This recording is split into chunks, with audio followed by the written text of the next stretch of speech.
Hi, I'm Paula Vincent Johnson, a Louisiana civil law notary who specializes in helping families secure their legacies with powers of attorney, wills, small successions, and real estate transfers so they can have more control, freedom, and independence during emergencies, illnesses, or death. One of the most important documents you can have in place, especially right now, is a power of attorney. Who's going to take care of you, maintain your finances, keep up your house, your rental property, or your business, and do all the things you are currently doing for yourself if you become disabled tomorrow? What if you were rushed to the hospital tonight and you are suddenly unable to speak for yourself? Who's going to carry out your wishes? It's important, I'd even say critical, to choose someone you trust to handle your affairs and make financial and healthcare decisions for you if you become incapacitated. There are two main ways to get authority to handle someone else's affairs. Either a person signs a power of attorney and chooses who has authority to act on their behalf, or once someone doesn't know what they're doing because of a mental disability, then nobody can notarize their signature on any document. If that happens to you, your family might have no other option but to hire an attorney to go to court to start what's called an interdiction proceeding, which is a very expensive and time-consuming process. Generally, that means someone in your family will file a lawsuit against you alleging that you are consistently unable to make or communicate reasonable decisions regarding your affairs. After a court hearing, a judge decides who will handle your money, your property, and any other assets you own, as well as who will make medical decisions for you.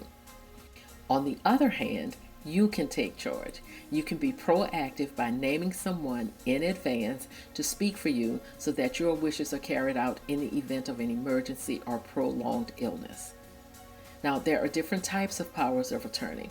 The two most important ones to consider if you are planning ahead is the general power of attorney and the medical power of attorney.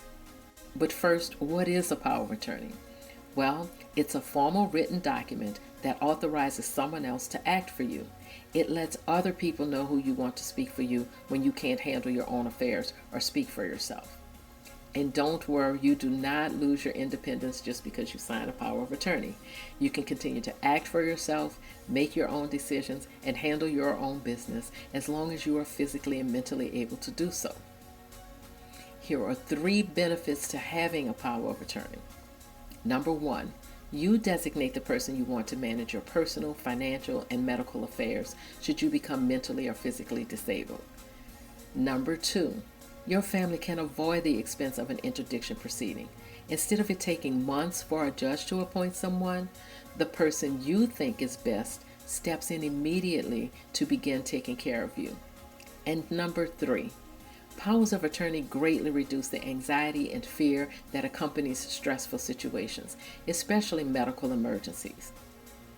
Having a general power of attorney gives you and your family peace of mind, knowing that they can take care of your legal matters, your financial matters, your home, or your business without any major barriers to communication. Having a medical power of attorney allows your family to concentrate on managing your medical care. By granting someone authority to speak with your doctors, nurses, therapists, or other healthcare providers, they can quickly receive information needed to make critical decisions that could save your life and definitely improve the quality of your life. As you can see, powers of attorney give another person a lot of authority to act on your behalf. So again, it's important to choose someone you trust to make decisions according to your wishes. If you don't do it, a judge will do it for you, and he or she may not choose the person you would have chosen.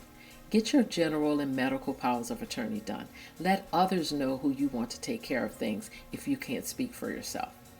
In most cases, it's not going to happen automatically. Banks, mortgage companies, medical professionals, they're not just going to take someone's word for it.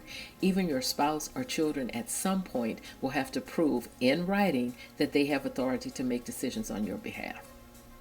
The next step to finally getting it done is to schedule a telephone consultation with me using the link in the description below.